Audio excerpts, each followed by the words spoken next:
মেহেরবান তুমি মেহেরবান, মেহেরবান তুমি মেহেরবান। আমি পাপী গুনাহগার, তুমি ছাড়া কে আছে আর?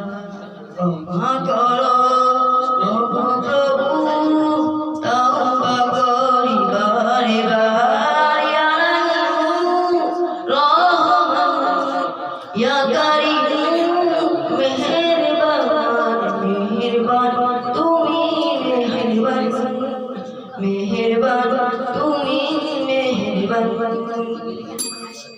আসসালামু আলাইকুম ওয়া রাহমাতুল্লাহি ওয়া বারাকাতুহু। মাশাআল্লাহ, তিনি পরম দয়াময়, তার মতো কেউ নয়। না চাইতেও অগণিত নিয়ামত তিনি দিয়ে দেন। এই পর্যায়ে